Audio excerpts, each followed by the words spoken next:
السلام علیکم ویورز، یہ ہے آپ سب کا یوٹیوب چینل تبدیلی ٹی وی۔ پچھلے دنوں میں پروفیسر جنید حفیظ کو توہین اسلام و قرآن کا مرتکب ٹھہراتے ہوئے عدالت نے موت کی سزا سنا دی ہے۔ میں آپ کو آج جنید حفیظ کی ساری کہانی بتاؤں گا کہ انہوں نے کس طرح اور کن حالات میں توہین مذہب کی اور انہوں نے قرآن اور حضور پاک صلی اللہ علیہ وسلم کے بارے میں کیا کہا۔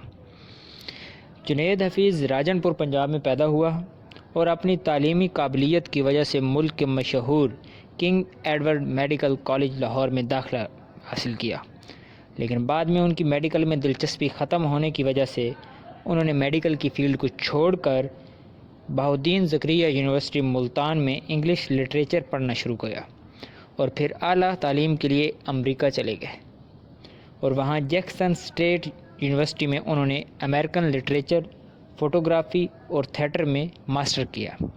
جب وہ امریکہ میں تعلیم حاصل کر رہے تھے تب ہی کچھ مسلمان لڑکوں نے ان پر آزاد خیال اور مذہب سے بے روی کا الزام لگایا تھا۔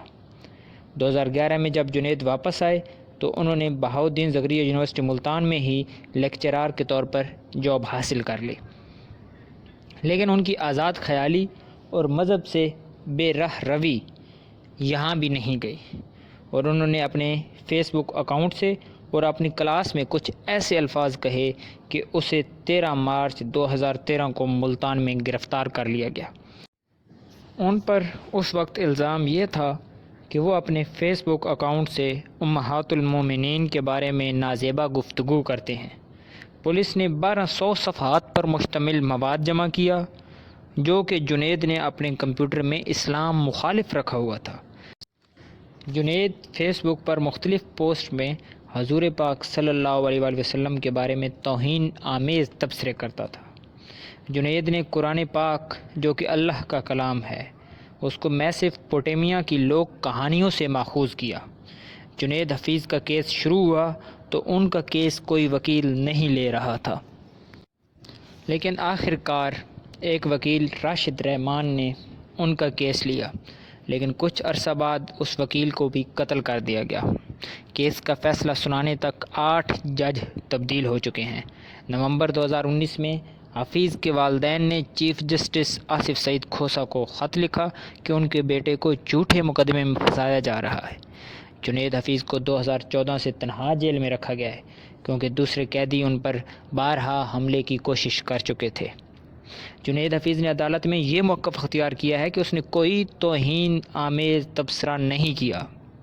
وہ آزاد خیال ضرور ہیں، اسی وجہ سے یونیورسٹی کی اسلام پسند تنظیم انہیں ناپسند کرتی ہے اور وہ اس کی جگہ اپنے کسی بندے کو لیکچرار رکھنا چاہتے تھے، لیکن عدالت میں ایک بہاؤالدین زکریا یونیورسٹی ملتان کے PhD ہولڈر لیکچرار اور ان کے کچھ اپنے اسٹوڈنٹس کی گواہی نے یہ ثابت کیا ہے کہ جنید حفیظ ملعون نے حضور پاک اور اسلام کے بارے میں توہین آمیز رویہ اختیار کیا۔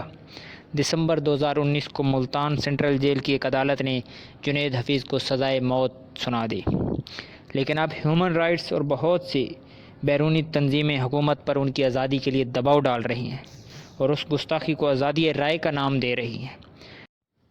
ملعون جنید حفیظ کے وکیل اسد جمال نے کہا ہے کہ ہم اس فیصلے پر اپیل کریں گے۔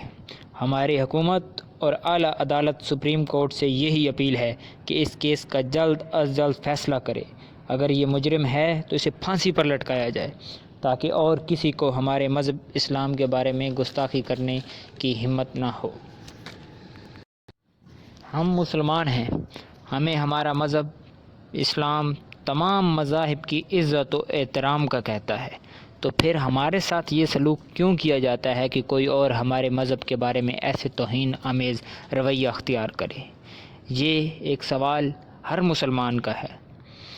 اگر آپ کو آج کی ویڈیو پسند آئی ہے اور جنید حفیظ کے بارے میں آپ کی کیا رائے ہے ہمارے ساتھ ضرور شیئر کریں۔ ملتے ہیں ہماری نیکسٹ ویڈیو میں، تب تک کے لیے اللہ حافظ۔ پاکستان زندہ باد۔